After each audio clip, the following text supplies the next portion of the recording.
Hello everyone, back to my channel আবিদাস রান্নাঘরে সকলকে স্বাগত। আসসালামু আলাইকুম বন্ধুরা, কেমন আছো? আশা করি আল্লাহর রহমতে ভালো আছো।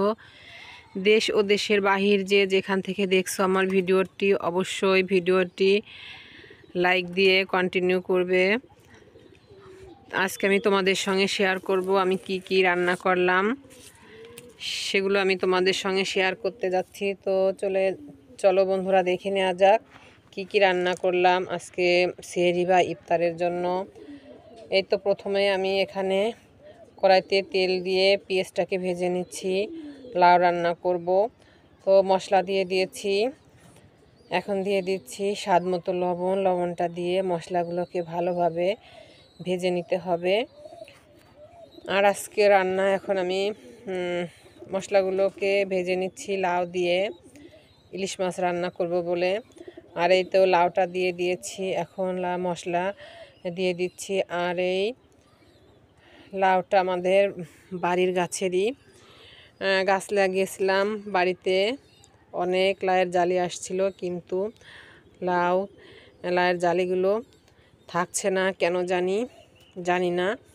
তো 2বার করে স্প্রে করা হয়েছে, ওষুধ দেওয়া হয়েছে, তারপরে লাউয়ের জালিগুলো থাকছে না, নষ্ট হয়ে যায়, পচে যায়। তো কয়েকটা লাউ আমরা খেয়েছি, আর কয়েকটা পচে গিয়েছে, আর ছোট ছোট জালি অনেকই, সেগুলো নষ্ট হয়ে গিয়েছে। আর এই তো কাঁচামরিচ দিয়ে দিচ্ছি। কাঁচামরিচটা দিয়ে লাউটাকে ভালোভাবে কষিয়ে নেব।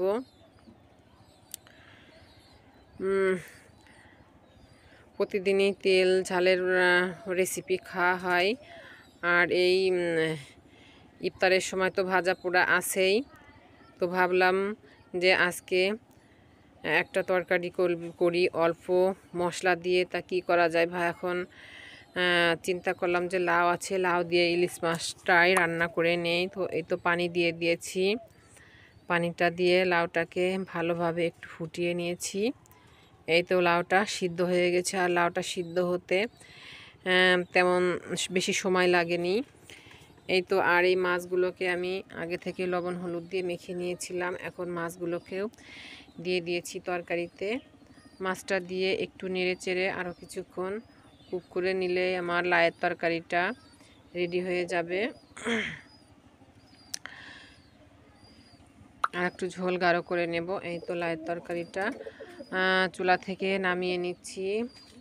আর এদিকে আমি মাংস রান্না করার জন্য কড়াইতে তেল দিয়ে দিয়েছি। তেলটা গরম হয়ে গেলে এখন দিয়ে দিচ্ছি পেঁয়াজ বাটা, রসুন বাটা। পেঁয়াজটা বাটা ছিল, যেহেতু পেঁয়াজ বাটাটাই দিয়ে দিলাম, আর বাটা না থাকলে কেটে রান্না করা হতো। এই তো রসুন বাটা দিয়ে দিয়েছি। এখন বাটা মশলাগুলোকে ভালোভাবে ভেজে নেব। এই তো দিয়ে দিচ্ছি জিরা বাটা। আর আপনারা জানেন আমি সব সময় কিন্তু বাটা মশলা দিয়েই তরকারি রান্না করি। বাটা মশলা দিয়ে তরকারি রান্না করলে তরকারিটা খুবই আমার কাছে ভালো লাগে, আর বাসার সবাই পছন্দ করে। আদা বাটা দিয়ে মশলাগুলোকে ভালোভাবে ভেজে নেব বা কষিয়ে নিতে হবে।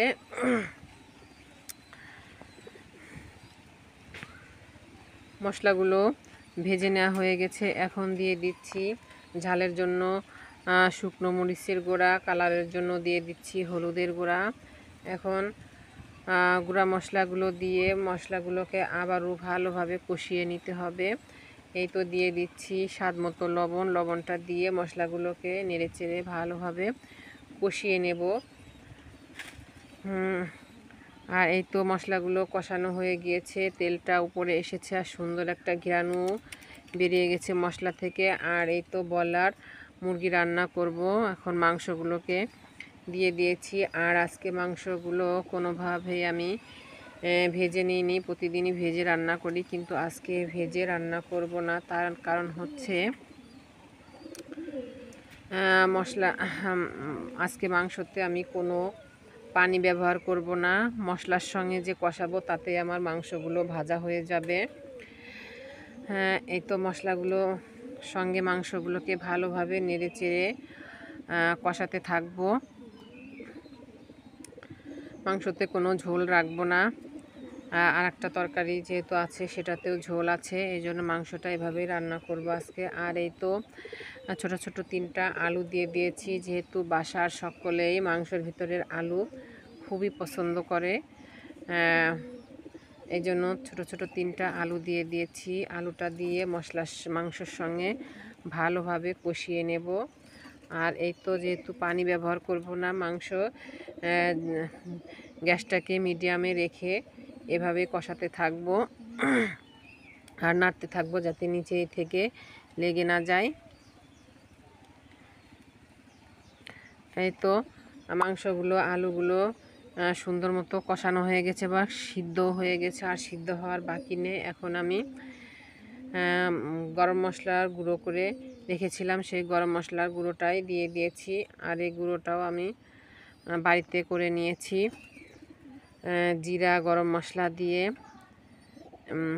এই মশলাটা করে ব্লেন্ডারে রেখেছি, যখন আমার প্রয়োজন হয় এটি আমি ব্যবহার করি। এই তো মাংসগুলোকে নেড়েচেড়ে আর মিনিট 2 কুক করে নিলেই আমার মাংসর রেসিপিটা হয়ে যাবে। মাংস থেকেও সুন্দর একটা ঘ্রাণ বেরিয়েছে।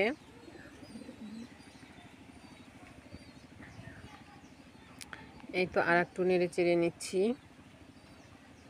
মাংসটা হয়ে গেছে, এখন মাংসটাকে আমি চুলা থেকে নামিয়ে নিচ্ছি। আর এদিকে আমি আর একটি চুলায় আমি ইফতারি ভেজে নিচ্ছি। এই তো প্রথমেই আমি বেগুনিগুলো ভেজে নিচ্ছি, আর আগে থেকে আমার ছোলাটা করে নেওয়া হয়ে গেছে। আমরা ইফতারিতে যত কিছুই করি, যে রেডি করি না কেন, আমাদের ফল ফ্রুট শরবত খেজুর যাই করি না কেন, আমাদের এই ভাজা পোড়াটা আমাদের সকলেরই খুবই পছন্দ, এটি করতেই হবে। এটি কিন্তু না করলে একদমই চলে না, সবাই এটা খেতে পছন্দ করে। আর এই রমজানের 1 মাসটাই তো খাবো, এটিতে এই মাসে এগুলো খেলে আমাদের কিন্তু সারা বছরই গ্যাসের প্রবলেম হয়, কিন্তু এই রমজান মাসে আমরা যতই ভাজা পোড়া খাই কোনো গ্যাসের প্রবলেম হয় না। আর এদিকে আমি আলুর চপগুলো ভেজে নিয়েছি কথায় কথায়। আর এদিকে এই তো আলুর চপগুলো তুলে নিয়ে এখন আমি পেঁয়াজিগুলো ভেজে নিচ্ছি। পেঁয়াজিগুলোকে ভেজে নেওয়ার সময় গ্যাসটাকে মিডিয়ামে রেখেছি, যাতে পেঁয়াজিগুলো সুন্দর মুসমুসে হয়। ছোট ছেলে তো আলু বেগুনের চপ কোনো কিছুই খায় না, পেঁয়াজুটাই সে খুব পছন্দ করার। এই তো অল্প করে কয়েকটা ডিমের চপও করে নিচ্ছি। ডিমের চপটা ভেজে নিচ্ছি। বন্ধুরা, কেমন হয়েছে আমার আজকের রেসিপিগুলো অবশ্যই কমেন্ট করে জানাবে। আর যারা ভিডিওটি দেখবে অবশ্যই লাইক করবে, আর আমার চ্যানেলটিকে সাবস্ক্রাইব করবে যারা নতুন আছো, আর পুরনো যারা আছো না, যারা করে নিয়েছো সাবস্ক্রাইব, তাদেরকে অসংখ্য ধন্যবাদ।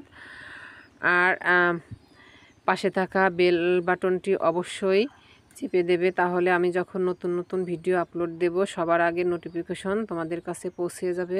বন্ধুরা, আজকের মতো নিচ্ছি বিদায়, দেখা হবে পরবর্তী এপিসোডে। আল্লাহ হাফেজ।